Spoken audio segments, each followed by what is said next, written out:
सभी को good morning. हमारे चैनल में आप सभी का स्वागत है।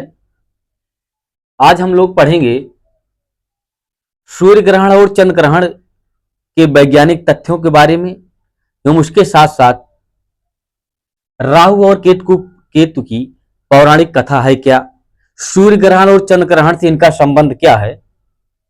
देखिए, हम जानते हैं सूर्य ग्रहण और चंद्र ग्रहण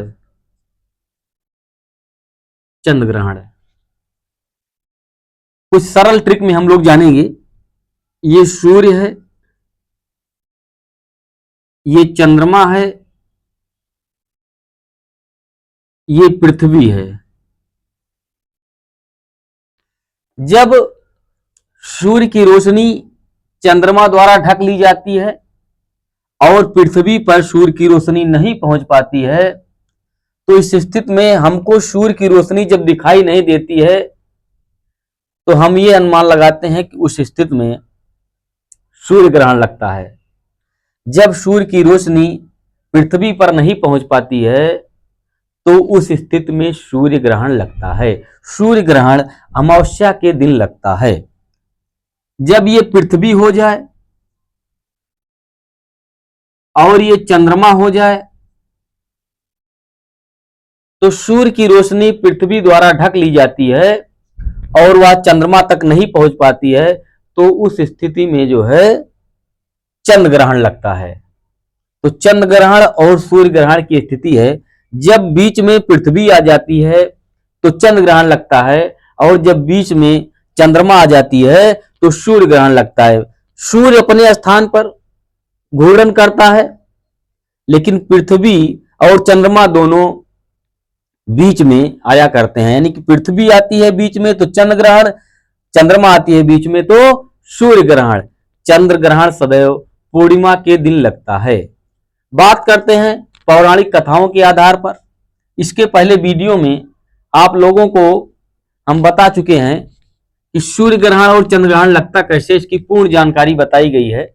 युद्ध कैसे किसे कहते हैं, व्युत्त किसे कहते हैं। आज हम बात करेंगे राहु और केतु की। सूर्य ग्रहण और चंद्र ग्रहण में राहु और केतु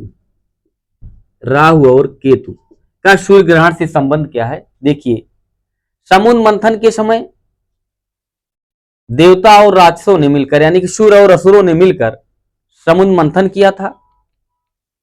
समुद्र मंथन में 14 रत्न प्राप्त हुए, उसमें से अमृत भी प्राप्त हुआ था। अब अमृत को पीने के लिए असुरों ने बहुत प्रयास किया कि अमृत हमको ही प्राप्त हो, यानी कि हम लोग ही अमृत पिएं, और उनको अन्य रत्नों से कोई लेना देना नहीं था। उनकी सिर्फ इच्छा थी अमृत प्राप्त करने की। लेकिन देवताओं ने यह सोचा, यदि असुरों को यह अमृत प्राप्त हो जाएगा तो हम इनसे जीत नहीं पाएंगे और इनके द्वारा पूरी पृथ्वी पर त्राह त्राह मचा दी जाएगी। इस आधार पर जब विष्णु भगवान ने देखा, इसे हरि कहा जाता है, श्री हरि जिसे कहा जाता है, जब उन्होंने देखा कि असुर मानने को तैयार नहीं है, वो सिर्फ एक ही जिद लगाए हैं कि हमको सिर्फ जो है अमृत चाहिए, तो उन्होंने मोहिनी का रूप धारण किया।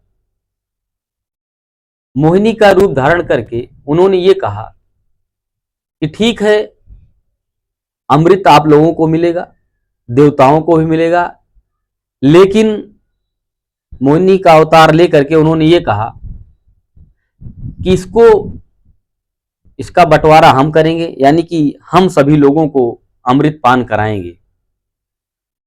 असुरों ने इस बात को मान लिया। उन्होंने कहा कि एक लाइन में असुर बैठेंगे और दूसरी लाइन में देवता बैठेंगे। तो चुपके से उसी में स्वरभानु नाम का एक असुर था, वो जाकर के चुपके से देवताओं की लाइन में बैठ गया। जब वो देवताओं की लाइन में बैठ गया तो वो भी पहले विष्णु भगवान ने यानी कि मोहिनी का रूप जो धारण किए थे, उन्होंने सबसे पहले अमृत को देवताओं में ही बांट दिया, ताकि अमृत जब खत्म हो जाएगा तो राक्षसों के पास अथवा असुरों के पास पहुंचेगा ही नहीं। तो सर्वभानु नाम का जो असुर था वो भी देवताओं के लाइन में बैठकर अमृत पान कर लिया। अमृत पार करने के बाद वो भी अमर हो गया। इस घटना को सूर्य और चंद्रमा देख रहे थे, तो उन्होंने इस बात को विष्णु भगवान से बताया।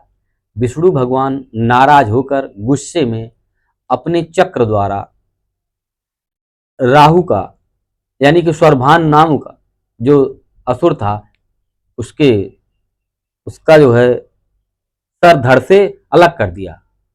इस स्थिति में वो तो अमृत यानी पी लिया था और वो अमर हो गया था, तो उसका जो सर था, सिर उसका जो था वो राहु हो गया और धड़ उसका केतु हो गया। इसलिए ये दो इसके नाम हो गए राहु और केतु।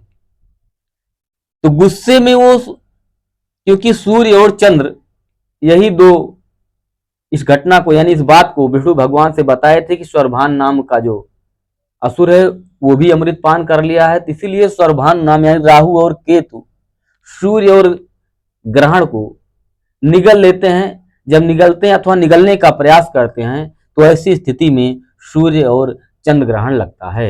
यही है राहु और केतु की कहानी, यानी कि स्वर्भान नाम का राक्षस जो राहु और केतु बन गया वो सूर्य और चंद्र ग्रहण को यानी सूर्य और चंद्रमा को निगलता है। जब निगल लेता है तो स्थिति में सूर्य और चंद्र ग्रहण लगता है।